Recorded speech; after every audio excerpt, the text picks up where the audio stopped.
Hello student, नमस्कार विद्यार्थी मित्रांनो. माझे नाव डॉक्टर सागर मुळे आणि मी बी फार्म फायनल इयर सेमिस्टर 8 मधील विद्यार्थ्यांसाठी जो बायोस्टॅटिस्टिक्स अँड रिसर्च मेथोडॉलॉजी हा सब्जेक्ट आहे, या सब्जेक्ट मधील जो बायोस्टॅटिस्टिक पार्ट आहे, ज्यामध्ये खूप सारे कॅल्क्युलेशन्स इन्व्हॉल्व आहेत. त्या इम्पॉर्टंट कॅल्क्युलेशन्स वर ही एक लेक्चर सिरीज स्टार्ट केलेली आहे. तर या लेक्चर सिरीज मधील फर्स्ट लेक्चर मी ऑलरेडी चॅनलवरती अपलोड केलेला आहे. त्या फर्स्ट लेक्चरमध्ये स्टॅटिस्टिक ची डेफिनेशन आपण कव्हर केलेली आहे आणि जे काही डिफरंट डेटा सेट्स आहेत, त्या डेटा सेट बद्दल आपण डिटेलमध्ये पाहिलेलं आहे, डिस्कस केलेलं आहे. सो मी सर्व विद्यार्थ्यांना सजेस्ट करेन की तुम्ही हे लेक्चर पाहण्याआधी ते फर्स्ट लेक्चर ज्यामध्ये डेटा सेट्स कव्हर केलेलं आहे ते लेक्चर तुम्ही पाहावे. या आय बटन वरती क्लिक करून तुम्ही ते लेक्चर पाहू शकता. सो आज आपण सेकंड लेक्चरला, ही जी काय लेक्चर सिरीज आहे ऑन इम्पॉर्टंट कॅल्क्युलेशन्स ऑफ बायोस्टॅटिस्टिक्स, त्यामधील आपण सेकंड लेक्चरला स्टार्ट करणार आहोत. यामध्ये आपण मेजर्स ऑफ सेंट्रल टेंडन्सी मधील जो काही पार्ट आहे, मीन, सो हाऊ टू कॅल्क्युलेट मीन, या टुडेज सेकंड लेक्चर मध्ये आपण हे कॅल्क्युलेशन पाहणार आहोत. मीनचे कॅल्क्युलेशन कशा प्रकारे करायचे. So firstly we will see what is measures of central tendency. Measures of central tendency काय आहे. So measures of central tendency is nothing but, जसं आपण पहिल्या लेक्चरमध्ये स्टॅटिस्टिकची डेफिनेशन पाहत असताना एक वर्ड पाहिला होता आपण, third word, that was analysis. Statistic is nothing but analysing the data. जो काही डेटा असेल, जो आपण व्हेरियस एक्सपेरिमेंट कंडक्ट करून मिळवलेला डेटा असेल, कोणता स्टडी करून मिळवलेला डेटा असेल, सर्वे करून मिळवलेला डेटा असेल, न्यूमेरिकल डेटा, तो जो काही डेटा असेल त्या डेटाला ॲनलाइज करणं एक स्टॅटिस्टिकचा पार्ट आहे. So measures of central tendency मध्ये सुद्धा आपण जो काही डेटा असेल त्या डेटाला आपण काय करत आहोत, समराइज करत आहोत. So measures of central tendency is statistical tool. हे एक स्टॅटिस्टिकल टूल आहे. याचा यूज करून आपण जो काही डेटा असेल, न्यूमेरिकल डेटा असेल, त्या न्यूमेरिकल डेटाला समराइज करत आहोत. कशा प्रकारे, तो जो काही डेटा असेल त्या डेटाला आपण समराइज करतोय to get one value. Summarize करून आपण काय करतोय, त्या कम्प्लीट डेटाला एक व्हॅल्यू मध्ये आपण रिप्रेझेंट करत आहोत. म्हणजे समजा जो डेटा असेल त्या डेटामध्ये खूप साऱ्या व्हॅल्यूज, खूप सारे नंबर्स असतील, तर खूप सारे नंबर्स लक्षात ठेवणं, किंवा तो डेटा आपण एक प्रकारे त्याला म्हणू शकतो, हा डेटा काय कॉम्प्लेक्स डेटा आहे. तर खूप साऱ्या नंबर्सना रिप्रेझेंट करण्यासाठी जर आपण फक्त एक नंबर वापरला, so that will be easy to understand. So in measures of central tendency, we are summarizing the whole data in single value. एक व्हॅल्यू मध्ये आपण त्याला काय करतोय, समराइज करत आहोत. So in this statistical tool, that is measures of central tendency, we are going to find mean, then median and more. तर या तीन स्टॅटिस्टिकल टूल्सचा यूज करून आपण डेटाला समराइज करणार आहोत. सो टुडेज लेक्चर मध्ये, या सेकंड लेक्चर मध्ये आपण मीन वरती फोकस करत आहोत. And in upcoming lectures we will focus on median, how to calculate median and mode. So firstly आपण या लेक्चर मध्ये आपण मीन कशा प्रकारे फाइंड आउट करायचं यावरती फोकस करणार आहोत. So firstly let's see what is mean. Mean is nothing but average of given values. ज्या व्हॅल्यूज आपल्याला दिल्या असतील, खूप साऱ्या व्हॅल्यूज दिल्या असतील, त्या व्हॅल्यूजचं ॲव्हरेज इज नथिंग बट मीन. डेटाला समराईज करण्यासाठी आपण त्या डेटाच्या त्या व्हॅल्यूची आपण काय फाइंड आउट करू शकतो, ऍव्हरेज फाइंड आउट करू शकतो. त्या ऍव्हरेजलाच आपण मीन असं म्हणतो. ओके, सो हे जे काय मीन आहे, जसं मी फर्स्ट लेक्चरमध्ये आपण 3 डिफरंट डेटा सेट्स कव्हर केलेले आहेत. Data set 1, data set 2, data set 3. Data set 1 is only observation, data set 2 is observation and frequency, and data set 3 is class and frequency. हे जे काही 3 डिफरंट डेटा सेट्स आहेत, depending upon these 3 different data set, mean calculate करण्याचे different formulas आहेत. So data set 1 साठी मीनचा formula different असेल, data set 2 साठी मीनचा formula different असेल, and डेटा सेट 3 साठी मीनचा फॉर्म्युला डिफरंट असेल. That's why I am going to suggest you that you should watch first lecture to understand the data sets. Okay, तर firstly आपण जो data set 1 आहे, only observation, जर फक्त observations दिलेले असतील तर त्यावेळेस आपण मीन कशा प्रकारे फाइंड आउट करायचं आहे हे आपण पाहूया. ओके, त्यासाठी आपण एक्झाम्पल सहित ते पाहणार आहोत. So for calculating the mean when only observations are given, we have to use this formula, that is summation x upon n. Here x is nothing but observations and n is total number of observations. ज्यावेळेस data set 1 असेल त्यावेळेस मीन calculate करण्यासाठीचा formula आहे summation x upon N. आपण step by step पाहूयात की या फॉर्म्युलाचा use करून आपण मीन कशा प्रकारे फाइंड आउट करणार. सो ही एक एक्झाम्पल आहे. या एक्झाम्पल मध्ये आपण 5 पॅरासिटामॉल टॅबलेट्स, त्याचा आपण वेट घेतलेला आहे. mg मध्ये हे वेट आहे, जे तुम्ही या ठिकाणी पाहू शकता. हा डेटा सेट 1 आहे, म्हणजे या ठिकाणी आपल्याला फक्त व्हॅल्यूज दिलेल्या आहेत. या 5 व्हॅल्यूज दिलेल्या आहेत. सो या व्हॅल्यूजचा यूज करून आपल्याला मीन फाइंड आउट करायचा आहे. Okay, so for finding mean when only observations are given, this is the formula summation x upon n. Okay, so step 1 will be addition of all the observations. जे काही values किंवा observations आपल्याला दिलेले आहेत त्या सर्वांची ऍडिशन करणे to find summation x. जसं की या केसमध्ये आपण काय करणार, ज्या 5 व्हॅल्यूज किंवा ऑब्झर्वेशन्स आपल्याला दिलेले आहेत त्या सर्वांची आपण ऍडिशन करणार. 500, 517, 518, 501, 509 या सर्व व्हॅल्यूची आपण ऍडिशन करणार. तर ती ऍडिशन येते 2545. This is your summation X. Okay, second step मध्ये आपल्याला काय करायचंय, हे जे काय समेशन एक्स असेल त्या समेशन एक्स ला जस्ट डिवाइड करायचंय. कशाने? Total number of observation. तर या ठिकाणी टोटल नंबर ऑफ ऑब्झर्वेशन किती आहेत? 5 आहेत. आपण 5 टॅबलेटचा वेट घेतलेला आहे. So n will be 5. Okay, so finally आपल्याला न्यूमरेटर भेटलेला आहे, that is summation x, and n सुद्धा आपल्याला माहिती आहे. तर या व्हॅल्यूज आपण फॉर्म्युल्यामध्ये पुटअप करून फायनल मीन फाइंड आउट करू शकतो. न्यूमरेटर आपला आहे 2545 अँड डिनॉमिनेटर आहे 5. अँड फायनल आन्सर येईल आपलं after doing the deviation 509. So mean will be 509. तर फर्स्ट डेटा सेट जर दिलेला असेल त्यावेळेस कॅल्क्युलेशन सिंपल आहे.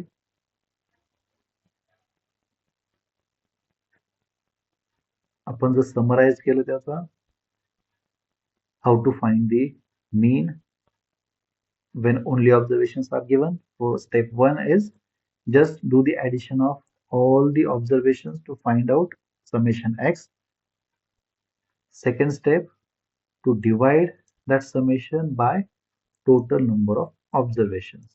After getting these two values, summation x and n, just put those values in this formula, summation x upon n, to get the mean.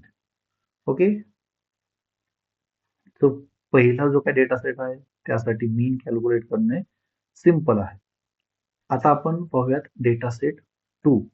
जो data set 2 आहे, या data set 2 मध्ये काय असेल, जो काही डेटा असेल तो डेटा कोणत्या फॉर्म मध्ये असणार आहे, observation and their respective frequency. Observation आणि त्याची रिस्पेक्टिव्ह फ्रिक्वेन्सी दिली असेल, या फॉर्म मध्ये डेटा असेल.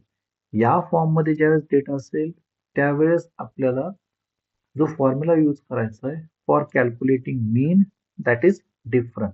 तर काय आहे तो formula, summation f x, mean is equal to summation f x upon n. तर तुम्ही या ठिकाणी पाहू शकता, फक्त ही जी काय एफ ही टर्म आहे ती ऍडिशनल ऍड झालेली आहे. जो डेटा सेट 1 आहे, डेटा सेट 1 साठी जो मीनचा फॉर्म्युला होता तो होता summation x upon n. Data set 2 जो आहे त्यासाठी मीनचा फॉर्म्युला आहे summation f x upon n. यामध्ये एक्स हा ऍड झालेला आहे, एफ हा ऍडिशनली ऍड झालेला आहे. F is nothing but frequency, x is as usual observation or value, and n is total number of observation. So this is the formula. तर आता आपण स्टेप बाय स्टेप पाहूया की डेटा सेट 2 साठी आपण मीन कशा प्रकारे फाइंड आउट करू शकतो. तर या ठिकाणी हा डेटा आहे, तुम्ही पाहू शकता. फर्स्ट एक्झाम्पलच्या कंपॅरिझन मध्ये या ठिकाणी डेटा कशा प्रकारे दिलेला आहे, ऑब्झर्वेशन आणि त्या ऑब्झर्वेशनची फ्रिक्वेन्सी, या प्रकारे डेटा सेट दिलेला आहे.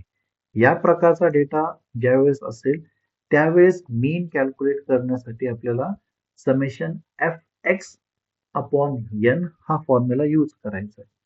ओके, मी परत एकदा सर्वांना रेकमेंड करेल की डेटा सेट समजून घेण्यासाठी सर्वांनी फर्स्ट जे काही लेक्चर आहे ते फर्स्ट लेक्चर प्रॉपरली पाहून घ्यावे. त्यावेळेस तुम्हाला डेटा सेट म्हणजे काय, कोणत्या डेटा सेटमध्ये जो डेटा आहे तो डेटा कशा प्रकारे प्रेझेंट केला जातो हे तुम्हाला प्रॉपरली लक्षात येईल.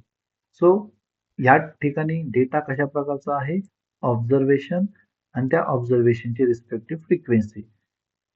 दिस इज नथिंग बट म्हणजे ऑब्झर्वेशन आणि फ्रिक्वेन्सी म्हणजे काय, ते पर्टिक्युलर ऑब्झर्वेशन किती वेळेस रिपीट झालेला आहे. जसं की 503 हे एक ऑब्झर्वेशन आहे, त्याची फ्रिक्वेन्सी आहे 4.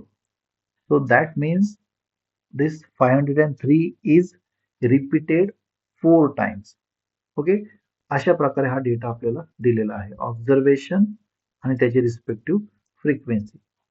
तर या केसमध्ये आपल्याला ज्यावेळेस मीन फाइंड आउट करायचं आहे त्यासाठी पहिली स्टेप असेल, हा फॉर्म्युला यूज करून आपल्याला मीन फाइंड आउट करायचा आहे, summation f x upon n. तर फर्स्ट स्टेप असेल, do the multiplication of individual observation and its respective frequency. जे काय इंडिव्हिज्युअल ऑब्झर्वेशन आहे 501 आणि त्याची जी काय फ्रिक्वेन्सी आहे याची आहे 2, या दोघांचं मल्टिप्लिकेशन आपल्याला काय करायचं या ठिकाणी करायचं. Okay, 501 into 2 that will be 1002. Okay, similarly 503 into 4 that is 2012. 504 into 1 504. 507 into 2 1014, and finally 509 into 3 that is 1527. तर अशा प्रकारे पहिल्या स्टेप मध्ये आपण काय केलेलं आहे, जे काय ऑब्झर्वेशन आहे, ऑब्झर्वेशन आणि त्याची जी काही रिस्पेक्टिव्ह फ्रिक्वेन्सी आहे त्याचं आपण मल्टिप्लिकेशन केलेलं आहे. अशा प्रकारे आपण सर्व एफेक्ट्स जे आहेत ते फाइंड आउट केलेले आहेत. त्याच्या पुढच्या स्टेप मध्ये आपल्याला हे जे काही सर्व एफेक्ट्स आहेत या सर्व एफेक्ट्सची आपल्याला समेशन करायची आहे to get summation f x. Summation f x मिळवण्यासाठी आपल्याला हे जे काय सर्व एफ एक्सच्या ज्या काही व्हॅल्यूज आहेत त्या सर्व एफ एक्सच्या व्हॅल्यूची आपल्याला काय करायची, ऍडिशन करायची. तर ती ऍडिशन आहे, आपण सर्व ऍड केले 1002 plus 2012 plus 504 plus 1014 and plus 1527. या सर्वांची ऍडिशन आहे 6056. So this is nothing but your numerator. जो आपला फॉर्म्युला आहे summation f x upon n, यामधील जो काही न्यूमरेटर आहे तो आहे समेशन एफ एक्स. तो आपण या सर्व एफ एक्स ची ऍडिशन करून मिळवलेला आहे. त्याची पुढची स्टेप ही, पुढच्या स्टेप मध्ये आपल्याला काय करायचंय, हे जे काही समेशन एफ एक्स आहे या समेशन एफ एक्स ला आपल्याला डिवाइड करायचंय कशाने, total number of observation, that is an. आपला डिनॉमिनेटर काय आहे, एन आहे. सो या समेशन एफ एक्स ला आपल्याला डिवाइड करायचंय टोटल नंबर ऑफ ऑब्झर्वेशन. आणि टोटल नंबर ऑफ ऑब्झर्वेशन म्हणजे हे खूप महत्वाचं आहे, हे सर्वांनी नोट करून ठेवलं पाहिजे. जेव्हा तुम्हाला फ्रिक्वेन्सीज दिलेल्या असतील,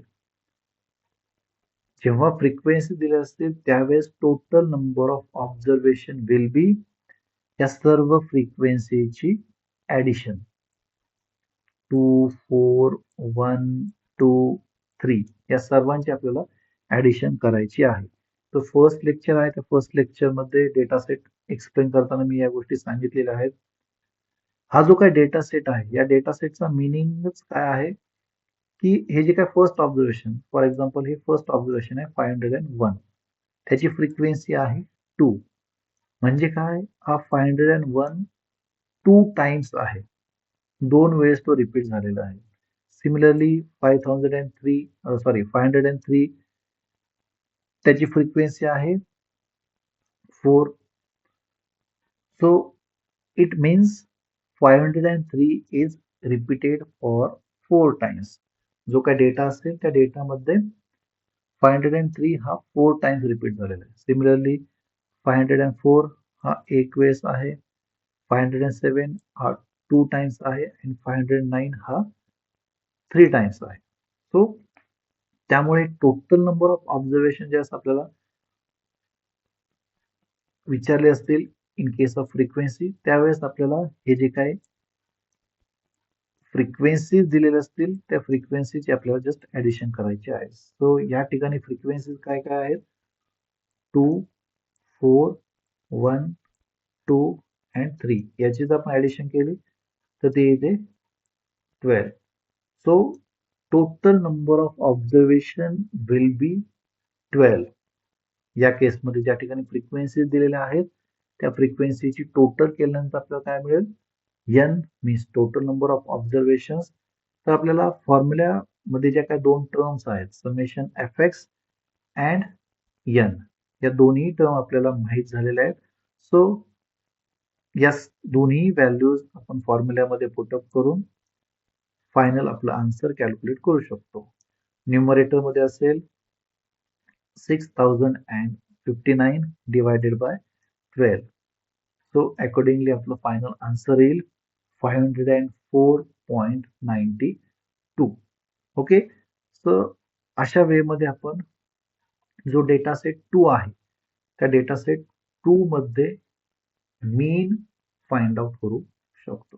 ओके. एक क्विकली समराइज करायचं असेल तर आपण कशा प्रकारे फाइंड आउट करणार, first step will be do the multiplication of individual observation and respective frequency to find out fx. Second step will be do the summation of all the fx to find out summation fx. Third step will be dividing summation fx by total number of observations, and total number of observations काय असेल, ज्यावेळेस frequency दिलेली असतील, in that case total number of observation will be addition of all the frequencies. तर या सर्व values आपल्याला ज्यावेळेस मिळतील, that is summation fx and n, then we have to use this formula summation fx upon n to find out the mean. Okay.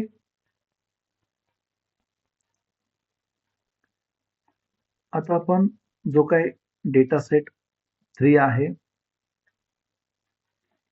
आतापर्यंत आपण दोन data set जे आहेत, data set 1 which is observation and only observation आहे आपला data set 1 आणि data set 2 म्हणजे observation and frequency.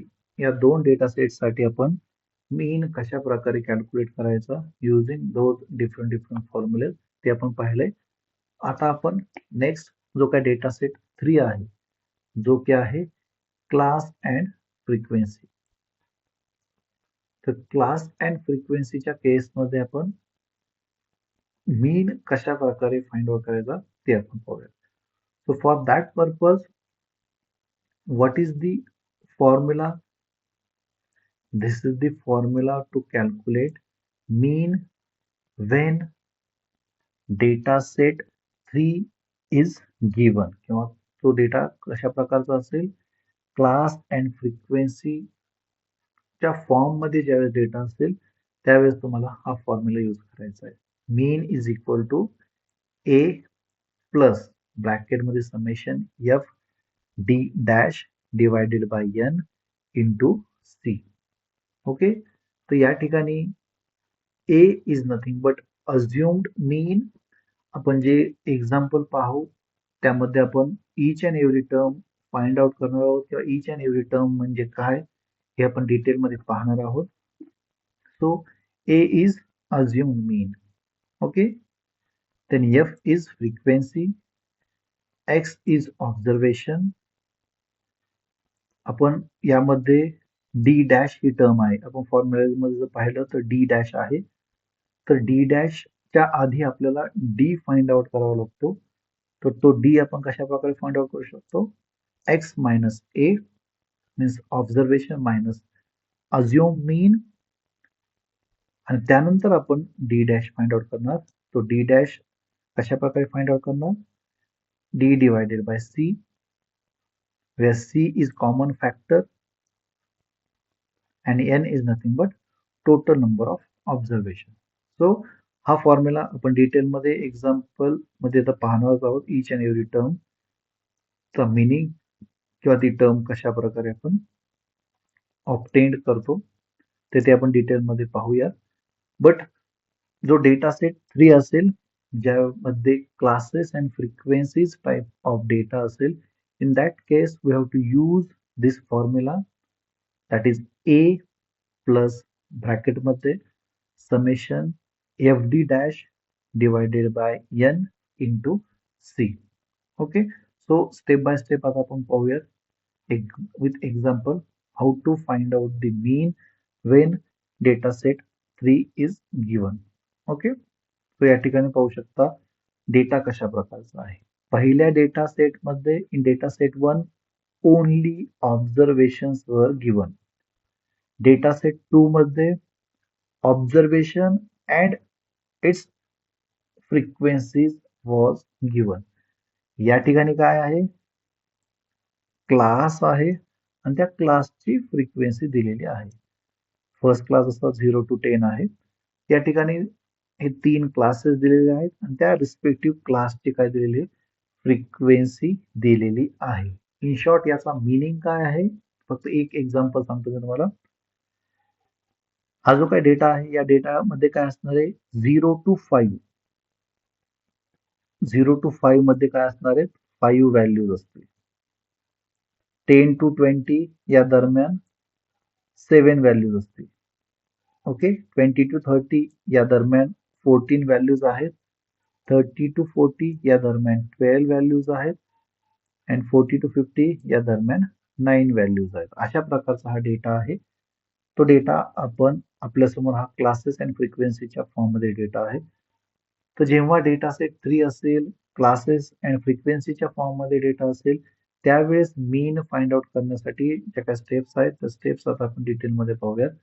तर कोणता फॉर्म्युला, जसं आपण फॉर्म्युला पाहिला, mean is equal to A plus ब्रॅकेटमध्ये summation F D dash divided by n into C bracket close. तर या फॉर्म्युलाचा यूज करून आपल्याला काय करायचं आहे, मीन कॅल्क्युलेट करायचं आहे. तर आपण स्टेप बाय स्टेप पाहूयात. तर पहिली स्टेप काय आहे, पहिली स्टेप आहे की आपल्याला काय करायचं आहे, एक टेबल तयार करायचं आहे. हे कॅल्क्युलेशन करत असताना आपल्याला हा टेबल तयार करायचा आहे. हा टेबल कशासाठी तयार करायचा आहे, मिड पॉइंट म्हणजे एक्स फाइंड आउट करण्यासाठी, डी, नंतर D dash and finally F D dash, जे आपल्याला फॉर्म्युल्यामध्ये टर्म आहे. ही टर्म फाइंड आउट करण्यासाठी आपल्याला टेबल बनवायचं आहे. तर या टेबलमध्ये टोटल 6 कॉलम्स असतील. तर फर्स्ट 2 कॉलम्स म्हणजे आपल्याला दिलेली इन्फॉर्मेशन. पहिला कॉलम असेल क्लास, सेकंड कॉलम असेल त्या क्लासची रिस्पेक्टिव्ह फ्रिक्वेन्सी, आणि त्यानंतरचे जे काही 4 कॉलम्स आहेत ते कॉलम्स आपल्याला फाइंड आउट करायचे. तर पहिल्या स्टेपमध्ये आपल्याला अशा प्रकारचं एक काय करायचं आहे, टेबल बनवायचं आहे. ओके.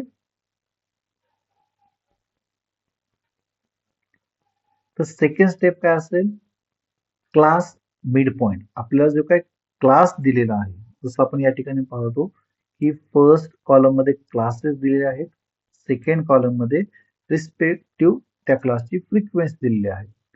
तर सेकंड स्टेप मध्ये आपण काय फाइंड आउट करणार आहे, क्लासचा मिड पॉइंट. हा क्लासचा मिड पॉइंट म्हणजेच काय असेल, एक्स असेल, म्हणजे त्या रिस्पेक्टिव्ह क्लास साठीचं ते ऑब्झर्वेशन असणार आहे. सो आपण काय करणार, प्रत्येक जो काय क्लास आहे त्या क्लासचा मिड पॉइंट फाइंड आउट करू.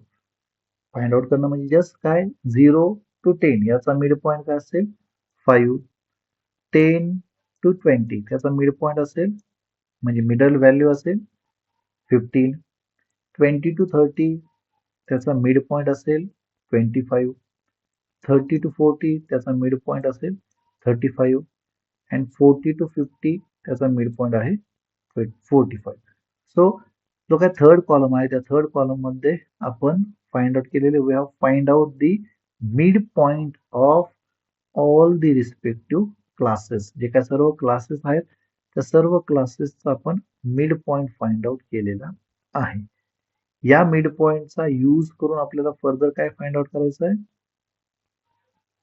दिस is the mid points of each and every classes. Next step मध्ये आपल्याला काय करायचं आहे, हा जो काय मिड पॉइंट आहे, mid point is nothing but that midpoint can be considered as observation for that respective class. तो जो काही क्लास आहे त्या क्लासचं ऑब्झर्वेशन म्हणजे एक्स म्हणून त्याला कन्सिडर केलं जाणार आहे. ओके. त्याच्या पुढच्या स्टेजमध्ये आपल्याला काय करायचंय, अज्युम्ड मीन फाइंड आउट करायचंय. तर हे लक्षात घ्या, अज्युम मीन आपण कशा प्रकारे फाइंड आउट करणार, तर mid point of middle most class is considered as assumed mean. जो काही मिडल मोस्ट क्लास असेल, जसं की या ठिकाणी किती क्लास दिलेले आहेत, 1, 2, 3, 4 अँड 5. 5 क्लासेस दिलेले आहेत. तर 5 क्लासमध्ये मिडल मोस्ट क्लास असेल थर्ड नंबरचा class.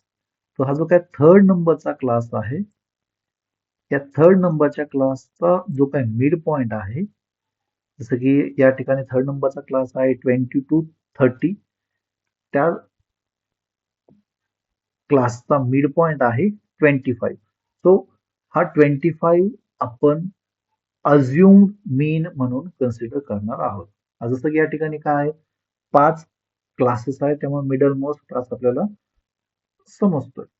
But when even number of classes दिलेले असतील त्यावेळेस तुम्ही काय करणार, जे मिडल मोस्ट दोन जे काही क्लासेस आहेत त्या दोन क्लासेस पैकी ज्या क्लासची फ्रिक्वेन्सी ही हायेस्ट असेल, जसं की फॉर एक्झाम्पल कन्सिडर करा की ह्या जो का शेवटचा जो काय क्लास आहे 40 to 50, त्यानंतर अजून एक क्लास आहे समजा 50 to 60, 50 to 60 असा एक क्लास आहे. तर यावेळेस आपण काय करणार, जे मिडलचे दोन क्लास आहेत, जसं की या केसमध्ये काय असेल मग 20 to 30 अँड 30 to 40 हे दोन क्लास असतील.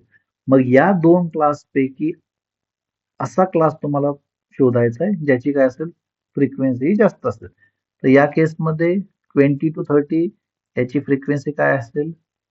14 आहे, जी की जास्त आहे. त्यामुळे या केसमध्ये सुद्धा आपण काय कन्सिडर करणार? हा जो 20 to 30 जो आहे त्याला आपण मिडल क्लास कन्सिडर करणार. जर 30 to 40 याची जर फ्रिक्वेन्सी जास्त असेल तर आपण या क्लासला काय कन्सिडर करणार? मिडल क्लास कन्सिडर करणार आणि त्याचा जो काही रिस्पेक्टिव्ह मिड पॉइंट असेल त्या मिड पॉइंटला आपण अज्युम मीन कन्सिडर करणार. सो या ठिकाणी आपण पाहू शकतो की 5च क्लास आपल्याला दिलेले आहेत. सो 5 क्लास दिलेले आहेत, त्यामुळं जो मिडल मोस्ट क्लास आहे जो की या केसमध्ये काय आहे 20 to 30, तो आपल्याला काय कन्सिडर करायचा आहे? मिडल क्लास आणि त्याचा जो काही रिस्पेक्टिव्ह मिड पॉइंट आहे तो मिड पॉइंट आपल्याला कन्सिडर करायचा आहे as a assumed mean. Okay, हा जो काही मिडल क्लास आहे 20 to 30 त्याचा मिड पॉइंट आहे 25. So 25 will be our assume mean, that is a. Okay, तर आपण या 4 स्टेजेस पर्यंत आपण काय फाइंड आउट केलेलं आहे? Firstly mid point find out केला प्रत्येक क्लासचा. मिड पॉइंट फाइंड आउट करून जो मिडल मोस्ट क्लास आहे त्या मिडल मोस्ट क्लासचा जो काही मिड पॉइंट आहे तो मिड पॉइंट आपण ए मीन्स अज्युम मीन कन्सिडर केलेला आहे आणि याचाच यूज करून आपण पुढचा कॉलम, जसं की या केसमध्ये आपला अज्युम मीन आहे 25, तर क्लासचा मिड पॉइंट मीन्स ऑब्झर्वेशन, ज्याला आपण ऑब्झर्वेशन कन्सिडर करणार आहोत, आणि जो काय अज्युम मीन आहे याचा यूज करून आपण डी फाइंड आउट करणार आहोत. ओके, तर या ठिकाणी आपण पाहू शकतो by using class midpoint which will be acting as x means observation for that respective class, आणि जो काय अज्युम मीन आपण फाइंड आउट केलेला आहे जसं की या केसमध्ये तो आहे 25, याचा यूज करून आपण डी फाइंड आउट करणार. तर डी कसा फाइंड आउट करणार? To find out D we just have to subtract the mid point of respective class and assume mean यांचं आपल्याला सबस्ट्रॅक्शन करायचं आहे. एक्स मायनस ए करून आपल्याला डी फाइंड आउट करायचं आहे. जसं की या केसमध्ये फर्स्ट जो काय क्लास आहे त्या फर्स्ट क्लासमध्ये आपण ऑब्झर्वेशन कन्सिडर केलेला आहे, त्याचा mid point that is 5. So 5 will be observation for this first class and a assume mean आपण काय कन्सिडर केलेला आहे 25. So 5 minus 25, that will be minus 20. So in this way we have to calculate the D. D is nothing but observation minus assumed mean. जसं की second क्लासच्या केसमध्ये observation आहे 15 which is nothing but the midpoint of that particular class and assumed mean is 25. So 15 minus 25 is minus 10. So in this way we can find out the D. So to find out D we just have to subtract the observation. Observation is nothing but midpoint of that respective class and जो आपण assume mean find out केला याचं subtraction करायचं आहे, तर आपल्याला या values भेटून जातील. So this is your d. After finding d we have to find the d dash. तर डी डॅश फाइंड आउट करण्यासाठी आपल्याला जस्ट काय करायचं आहे, डी ला आपल्याला सी ने डिवाइड करायचं आहे. C is nothing but common factor which is nothing but the interval of classes. जे काय क्लासेस आहेत त्या क्लासेस मधील इंटरवल, जसं की या ठिकाणी जे काय क्लासेस आहेत या क्लासमध्ये इंटरवल काय आहे 10 चे आहे. जसं आपण पहिलं पाहू शकतो 0 to 10, 10 to 20. तर इंटरवल काय आहे क्लासेस मधील 10 ची इंटरवल आहे, त्यामुळे common factor will be 10. Okay, so to find out d dash we have to divide the d with common factor. So D dash will be D divided by C. Okay, तर पहिल्या क्लासच्या केसमध्ये आपला D आलेला आहे -20 divided by C काय आहे आपलं कॉमन फॅक्टर जो की क्लासमधील इंटरवल आहे. या केसेसमध्ये क्लासमधील इंटरवल आहे 10. सो पहिल्या क्लासच्या केसमध्ये D डॅश आपण कसा फाइंड आउट करणार? D divided by C -20 divided by 10. So that will be D dash. Similarly, second case मध्ये D आहे -10 आणि आपला C आहे 10. So -10 divided by 10 that is -1. तर अशा प्रकारे आपण काय फाइंड आउट करू शकतो? D dash फाइंड आउट करू शकतो. D dash will be nothing, will be dividing D by common factor. Okay, so in this way we can find out the D. तर पहिल्या केसमध्ये D dash असेल -2, second केसमध्ये -1, third मध्ये 0, fourth मध्ये 1 and fifth मध्ये 2. ओके, त्यानंतरची step आहे this is your D dash. त्यानंतरची स्टेप आहे we have to find out FD dash. FD dash is nothing but multiplication of frequency and D dash. Okay, जे आपण D dash find out केलेलं आहे त्या D dash and जे काय आपल्याला फ्रिक्वेन्सी दिली असेल त्याचं मल्टिप्लिकेशन. जसं की पहिल्या क्लासच्या केसमध्ये फ्रिक्वेन्सी आहे 5 आणि त्याचा आपण D dash जो फाइंड आउट केलेला आहे तो आहे -2. So 5 into -2 will be -10. सेकंडच्या केसमध्ये फ्रिक्वेन्सी आहे 7 आणि D dash आहे -1. So 7 into -1 that is -7. थर्डच्या केसमध्ये फ्रिक्वेन्सी 14 and D dash आहे 0. So 14 into 0 that will be 0. Then 12 into 1 that is 12 and 9 into 2 that will be 18. In this way we can find out the FD dash just simply doing the multiplication of frequency and D dash. हे multiplication करून आपण FD dash मिळवू शकतो. Okay, so आतापर्यंत जसं पहिल्या स्टेपमध्ये सांगितलं होतं की आपल्याला एक टेबल तयार करायचं आहे ज्यामध्ये 6 कॉलम्स असतील. फर्स्ट कॉलम मध्ये आपला क्लास असेल, सेकंड कॉलम मध्ये फ्रिक्वेन्सी असतील आणि नंतर आपल्याला हे 4 कॉलम्स फाइंड आउट करायचे. थर्ड कॉलम जो आहे त्यामध्ये आपल्याला ईच अँड एव्हरी क्लासचा मिड पॉइंट फाइंड आउट करायचा आहे which will act as a observation x for that respective class. Fourth column मध्ये आपल्याला D फाइंड आउट करायचा आहे which is nothing but x minus a means observation minus a. Observation is nothing but midpoint of that respective class. त्याच्या पुढच्या column मध्ये आपण D dash find out केलेला आहे. तो फाइंड आउट केला आपण D divided by C हा फॉर्म्युला यूज करून. आणि फायनली आपण FD dash फाइंड आउट केलाय ज्यामध्ये आपण काय केलेलं आहे फ्रिक्वेन्सी अँड D dash चं मल्टिप्लिकेशन केलेलं आहे. ओके, फर्दर आपल्याला नेक्स्ट स्टेप मध्ये काय करायचं आहे समेशन ऑफ ऑल फ्रिक्वेन्सीज. जसं आपण डेटा सेट 2 मध्ये पाहिलं होतं आपल्याला या फॉर्म्युल्यामध्ये सुद्धा काय लागणार आहे n. n is nothing but total number of observations. So to find out the total number of observations we have to do the summation of all the frequencies. ज्या काय सर्व फ्रिक्वेन्सीज आहेत त्या सर्व फ्रिक्वेन्सीज तुम्हाला ऍडिशन करावं लागेल. 5 plus 7 plus 14 plus 12 plus 9 या सर्वांची आपण समेशन केल्यानंतर ती समेशन असेल 47. This n or 47 is nothing but total number of observations. Okay, this is total number of observations.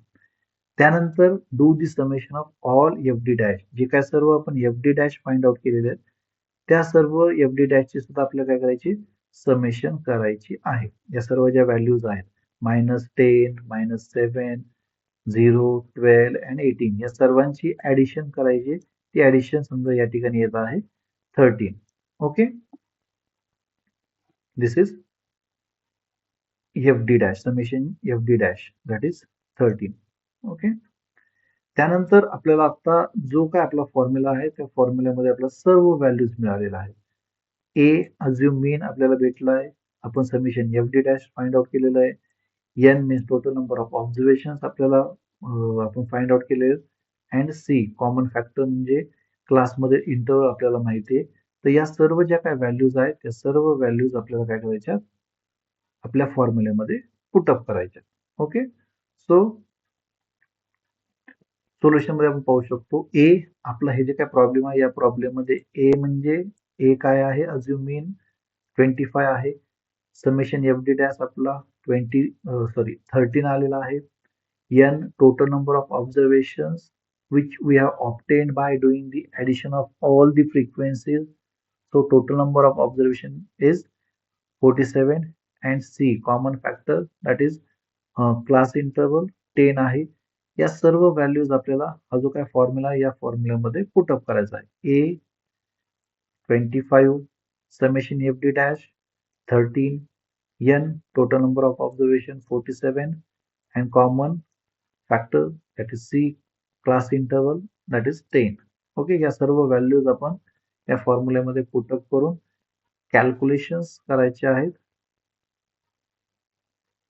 and after doing the final calculation we will get the value that is 27.77. this is mean of data set. आपण जो काय problem पाहिलेला आहे जो की class and frequency टाईपचा problem आहे. या प्रॉब्लेम मध्ये आपला जो काय मीन आहे तो आलेला आहे 27.77. तर आपण डेटा सेट 1 डेटा सेट 2 जे पाहिले त्यामध्ये कॅल्क्युलेशन थोडेसे सिंपल आहेत. डेटा सेट 3 मध्ये सुद्धा कॅल्क्युलेशन सिंपल आहेत बट जास्त प्रमाणात कॅल्क्युलेशन इन्व्हॉल्व आहेत. त्यामुळं ईच अँड एव्हरी जी काय स्टेप आहे ती स्टेप थोडीशी केअरफुली समजून आपल्याला कॅल्क्युलेशन्स करायचे. यासाठी जस्ट आपला जो काय फॉर्म्युला आहे तो फॉर्म्युला व्यवस्थित लक्षात घ्या. त्या फॉर्म्युल्यामध्ये कोणकोणत्या टर्म्स आहेत ते टर्म्स लक्षात घ्या. त्या टर्म्स आपण कशा प्रकारे फाइंड आउट केल्यात या आपल्याला लक्षात असलं पाहिजे. अकॉर्डिंगली आपल्याला ती टर्म फाइंड आउट करायची आणि त्या सर्व टर्म्स फाइंड आउट केल्यानंतर आपल्याला तो फॉर्म्युल्यामध्ये पुटअप करायचा. So we will quickly summarise steps. हा जो काय डेटा सेट 3 आहे त्याचा मीन फाइंड आउट करण्यासाठी ज्या स्टेप्स आहेत त्या स्टेप्स आपण क्विकली समराइज करू. हा आपला फॉर्म्युला आहे ए प्लस समे ब्रॅकेटमध्ये summation FD dash divided by n into C. तर फर्स्ट स्टेप मध्ये आपल्याला एक टेबल तयार करायचं आहे ज्यामध्ये आपण क्लासचा mid point D dash and FD dash find out करणार आहोत.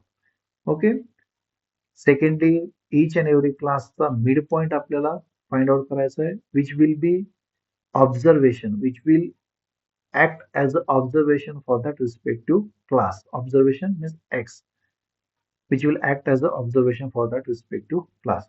त्यानंतर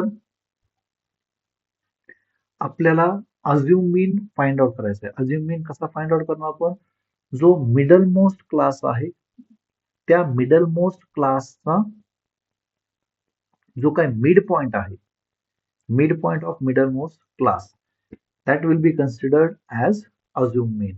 आणि ज्यावेळेस इव्हन नंबर ऑफ क्लासेस असतील त्यावेळेस जे मिडलचे जे काय दोन क्लासेस आहेत त्या मिडलच्या दोन क्लास मधील ज्या क्लासची फ्रिक्वेन्सी हायेस्ट असेल तो क्लास तुम्हाला कन्सिडर करायचा आहे आणि त्या क्लासचा जो काही मिड पॉइंट आहे तो मिड पॉइंट तुम्हाला अज्युम मीन म्हणून कन्सिडर करायचा आहे. ओके, त्यानंतर आपल्याला डी फाइंड आउट करायचा आहे. डी कशा प्रकारे फाइंड आउट करणार आपण एक्स मायनस A.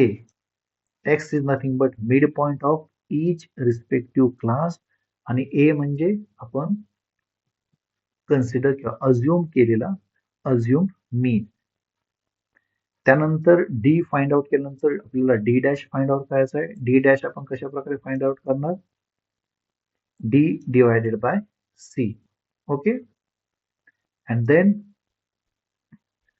आपल्याला फाइंड आउट करायचं आहे f D dash. F D dash आपण फाइंड आउट करणार by doing the multiplication of frequency and d dash. आपण जे काय डी डॅश फाइंड आउट केलेला आहे तो आणि जो काय क्लास असेल त्या क्लासची रिस्पेक्टिव्ह फ्रिक्वेन्सी याचं मल्टिप्लिकेशन करून आपण f D dash find out करणार. सेकंडली त्यानंतर आपण काय करणार to get the total number of observations meaning n find out करण्यासाठी आपण ज्या काही सर्व फ्रिक्वेन्सीज आहेत त्या सर्व फ्रिक्वेन्सीची समेशन आपल्याला करायची. Summation of all the frequencies is nothing but total number of observation means n. आपण एन फाइंड आउट केलं. त्यानंतर आपल्याला काय करायचे जे काय सर्व आपण f D dash find out केलेले आहेत त्या सर्व एफ डी डॅशचे आपल्याला समेशन करायचे to get summation F D dash. आणि त्यानंतर आपल्याला जे काही सर्व व्हॅल्यूज आहेत assume mean summation F D dash then n which is total number of observation and c common factor म्हणजे क्लास मधील इंटरवल या सर्व व्हॅल्यूज आपल्याला या फॉर्म्युल्यामध्ये पुटअप करायच्यात आणि आपली कॅल्क्युलेशन्स करून फायनल आपला मीन जो आहे तो मीन फाइंड आउट करायचा आहे. So in this way we can find the mean for data set 3. Okay,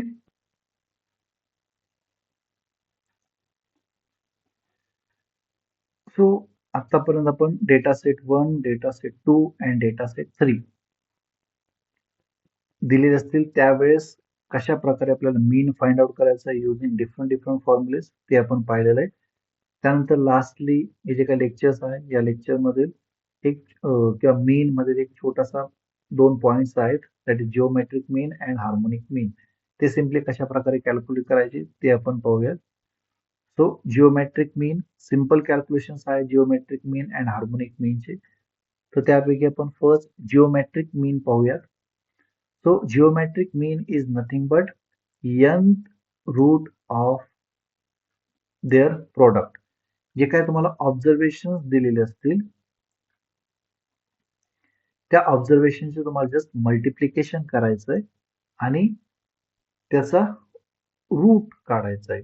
जे काय आपलं मल्टिप्लिकेशन आलेलं असेल त्याचा आपल्याला रूट काढायचा आहे. कितवा रूट जेवढे ऑब्झर्वेशन असतील तेवढा वा रूट आपल्याला फाइंड आउट करायचा आहे. आपण एक एक्झाम्पल देऊन लक्षात घेऊया.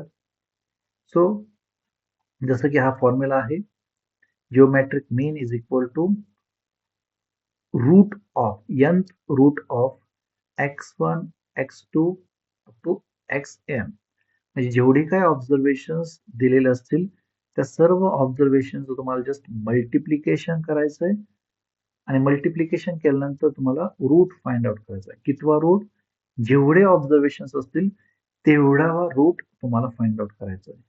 Here n is nothing but total number of observations and x1 x2 are nothing but given observation. तर आपण एक्झाम्पल पाहूया.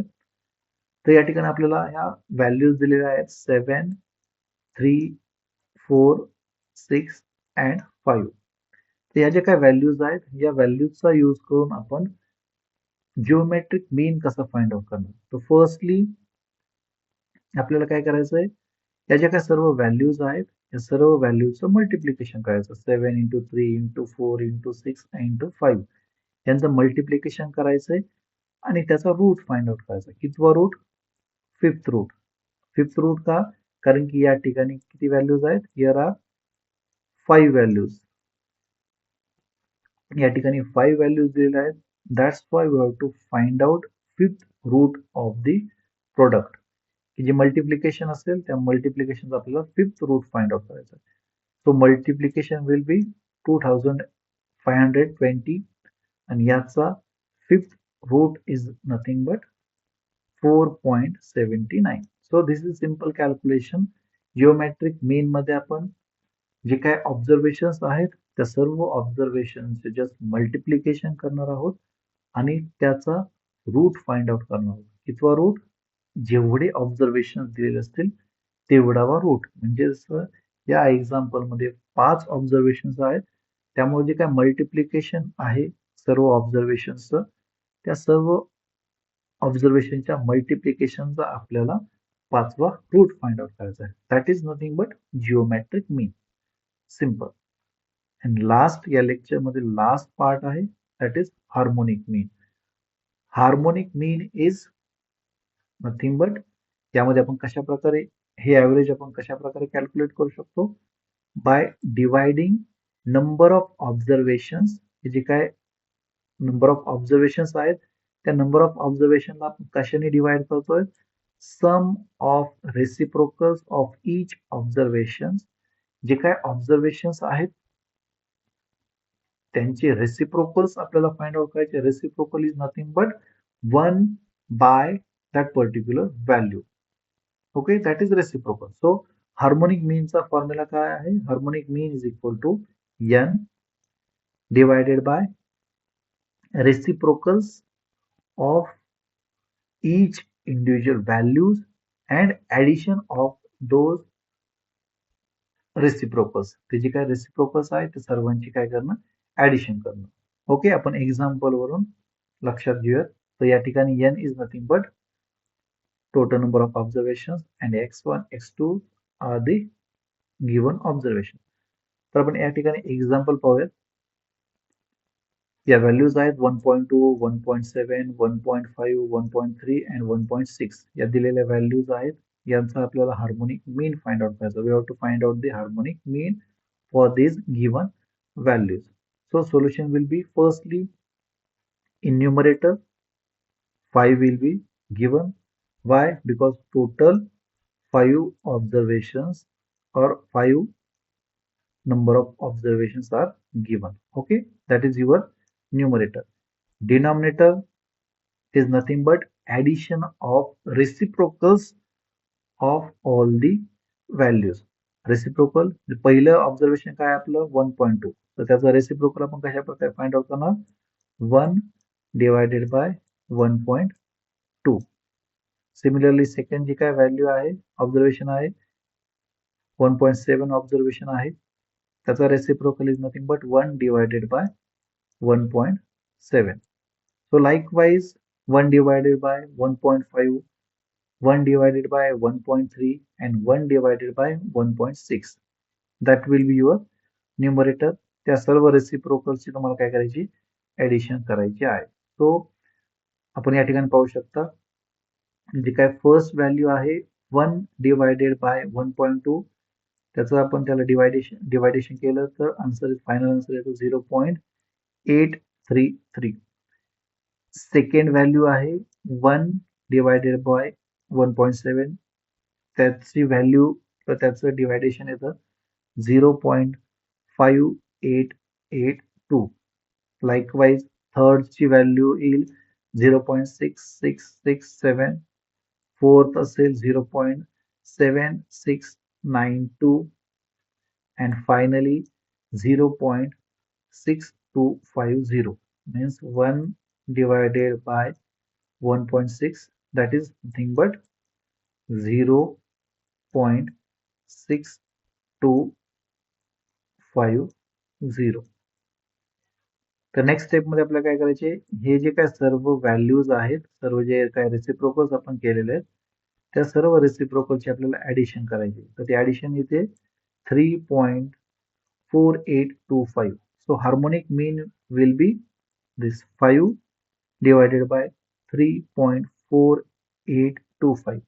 तर फायनल आन्सर येईल आपलं 1.4358. So this will be your harmonic mean. Okay, so in this way we can find out the harmonic mean. Geometric mean and harmonic mean चे calculation simple आहेत, but या chapter मधील तुम्हाला सगळ्यात महत्त्वाचं आपण जे काही मीन जे तीन जे काही डेटा सेट्स आहेत त्या तीन डेटा सेटचा प्रॉब्लेम जे आपण पाहिले मीनचे ते खूप इम्पॉर्टंट आहेत, त्यावरती सर्वांनी थोडंसं फोकस करायचं आहे. तर लास्टली जस्ट आपण त्या लेक्चरमध्ये काय काय स्टडी केलेलं त्याचं एक जस्ट समराईज करूयात. तर आपण जे काही तीन डेटा सेट्स आहेत ते तीन डेटा सेट्सचा यूज करून आपण मीन फाइंड आउट केलेला आहे. तो काय फर्स्ट डेटा सेट आहे, फर्स्ट डेटा सेट जो आहे ओनली ऑब्झर्वेशन, त्यासाठी आपण फॉर्म्युला यूज केलेला आहे to find out the mean, that is mean is equal to summation x upon n. हा आहे डेटा सेट 1 साठी. जो सेकंड डेटा सेट आहे त्या सेकंड डेटा सेट मध्ये काय होतं, ऑब्झर्वेशन्स अँड फ्रिक्वेन्सी. त्याच्यासाठीचा फॉर्म्युला आहे summation f x upon n. आणि जो काय डेटा सेट 3 आहे ज्यामध्ये क्लास अँड फ्रिक्वेन्सी दिलेल्या असतील त्यावेळेचा फॉर्म्युला आहे ए प्लस ब्रॅकेटमध्ये summation F D dash divided by N into C. हा तुमचा डेटा सेट 3, 1, 2 अँड 3. आणि ऍडिशनली आपण काय पाहिलेलं, जिओमेट्रिक मीन अँड हार्मोनिक मीन, त्याच्यासाठी हे रिस्पेक्टिव्ह फॉर्म्युलेज आहे. अशा प्रकारे आपण या लेक्चरमध्ये आपण हे 3 main calculation and geometric mean and harmonic mean कशा प्रकारे कॅल्क्युलेट करायचे ते आपण या ठिकाणी पाहिलेलं आहे. आय होप मग सर्वांना हे कॅल्क्युलेशन्स समजले असतील. इन नेक्स्ट लेक्चर जे काय पुढचं आपलं लेक्चर असेल त्यामध्ये आपण मेजर्स ऑफ सेंट्रल टेंडन्सी मध्ये जो सेकंड पार्ट आहे दॅट इज मेडियन. आपण या लेक्चर मध्ये मीन कशा प्रकारे फाइंड आउट करायचं ते आपण पाहिलेलं आहे. आता नेक्स्ट लेक्चर मध्ये आपण मेडियन कशा प्रकारे फाइंड आउट करायचं ते आपण पाहणार आहोत. परत एकदा मी सर्वांना सजेस्ट करेल की डेटा सेट जे आहे ते डेटा सेट अंडरस्टँड करण्यासाठी जे काय फर्स्ट लेक्चर आहे ते फर्स्ट लेक्चर सर्वांनी प्रॉपरली पाहून घ्यावे. त्यावेळेस तुम्हाला डेटा सेट क्लिअरली समजून जातील की डेटा सेट म्हणजे काय. ओके, सो आपण या ठिकाणी थांबूयात. नेक्स्ट लेक्चरमध्ये आपण मेडियन ते कॅल्क्युलेशन पाहणार आहोत. Okay, thank you.